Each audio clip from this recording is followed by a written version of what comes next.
What would you personally like to see happen in the next 5 to 10 years in the Celtic community? 5 to 10 years from now, where would you like to see things in the community? In the next 5 to 10 years, I'd like to see us get back to some sense of normalcy.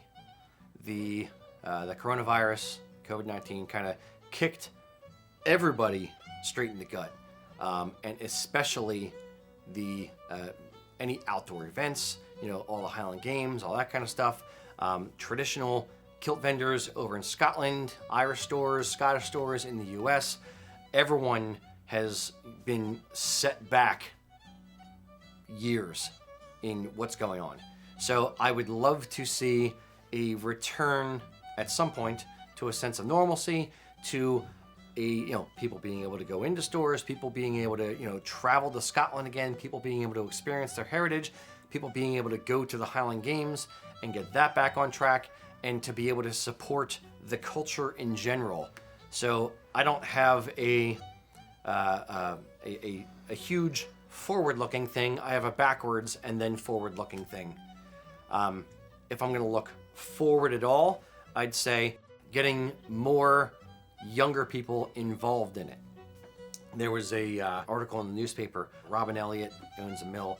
His weaver is 80-something years old, and the dude wants to retire, but there's no one to kind of come in and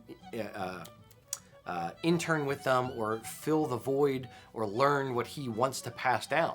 So he's kind of, in a way, holding on until someone comes in to pass the knowledge down to, learning the old ways, learning the old things, learning to make sure that the art, the craft doesn't just disappear. So wanting younger kids, wanting, middle-aged kids, whatever, to get more involved in this, to be able to preserve it and push it forward, push the ball forward, keep the whole thing moving forward. And I've said that before, but that's kind of what this show is about. That's what this company is about. That's what we're trying to do, is take everything, encapsulate it, and say, this is how it is. Here's how you can apply it today.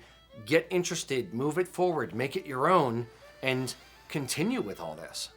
That's what I want to happen, is in the next 10 years, 5 years, 50 years, is honor the tradition, but acknowledge where you are and then push it forward so that the next group of kids can experience it, can get the heritage, and make it their own. I don't have a lot to add beyond that. I mean, my mind goes to specifics. I'm very concerned about, there was a report I saw recently about the pretty much de facto fact that Scottish Gaelic is going extinct. I know that there are more people. I know that Gaelic is being preserved in Ireland.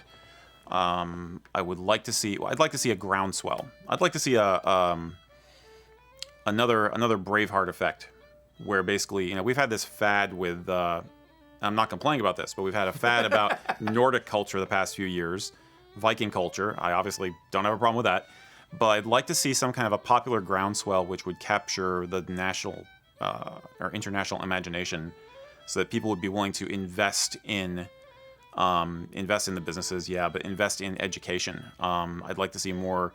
I'd like to see more living history. I'd like to see more focus on preserving language, like I just said. I'd like to see more attention paid to folk music and traditional crafts. I've always, for years, admired the Living Treasures program that Japan has set up to try and prop up their traditional crafts and artisans who are like the last of the line, and try to make sure it isn't lost forever. And I think we need more of an effort along those lines for the Celtic Gaelic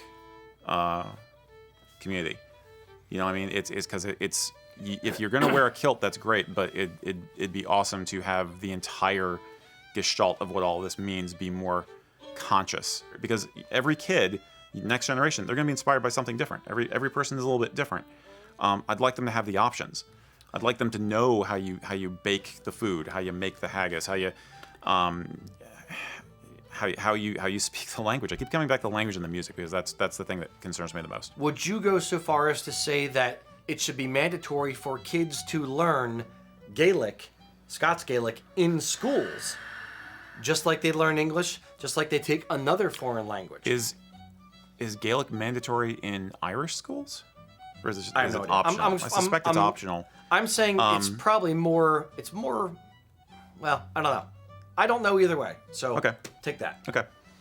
I don't know. I don't think mandatory makes sense, but Would it be an elective at least? I think absolutely an elective if it could be done. Okay. It may be too late. From what if I remember correctly from what I was reading, it may be too late for Scots Gaelic. But it's funny because we're in a situation now where you go to a Burns supper and people don't know what they're reading if they read a Burns poem. We're even just with the Scots dialect, we're so far removed from it now. It's like a foreign language. I understand that's just how history goes. That's the dynamic of history, and language drifts and evolves, and that's fine. But it makes me sad as a romantic, history nerd. So like I said, I'd like to see a groundswell of popular interest somehow, something to just kick us back into high gear again, so that people would want to work on this stuff, or even just throw a few bucks at the people who are trying to work on keeping the museums open, for crying out loud. That's where I get negative on the topic, is in faith and humanity of wanting to actually do something to push it forward versus throw money at a problem, which is a lot easier on an individual level. I mean, the language is a pet bugaboo of mine, but I'm looking for a sense of community and tribalism. I mean, not the bad parts of tribalism, but the good parts of tribalism. Because that's where you start thinking about not just your own interests, but the good of your people, you know what I mean, and the next generation. It's just, it's like you I don't know. I could go off on this for hours, guys. But that's what I'd like to see. I'd like to see just a general... A return to the roots. A resurgence. A respectful honoring of history, a respectful honoring of what's come before, and a way to push it all forward in a comprehensible manner that people would get interested and want to push it forward. Yeah. So that 50 years from now, 100 years from now, people don't go, hey, what was that whole Scottish language thing about? Right. That's a mystery. Right. Yeah. Right. Or that kilt thing, or... Yeah. We got to make it cool somehow.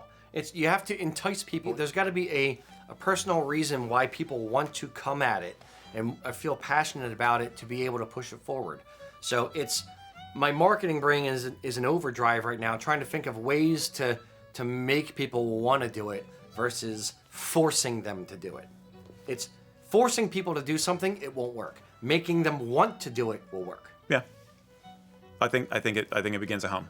I think kids need to have a sense of what their roots are, what their family traditions are, and one thing we definitely lack in modern Western society is things like rites of passage.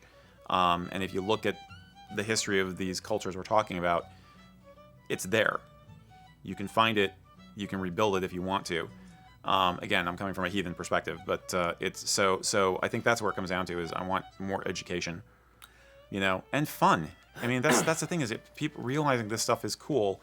Ken Casey from the Dropkick Murphys said, I remember, talking to him, and he was like, I grew up with Irish music in my household. Right. Paul McKenzie talking about, listening to the Sex Pistols and hearing traditional Scottish music coming from my grandpa in the other room. And that's how it got blended together.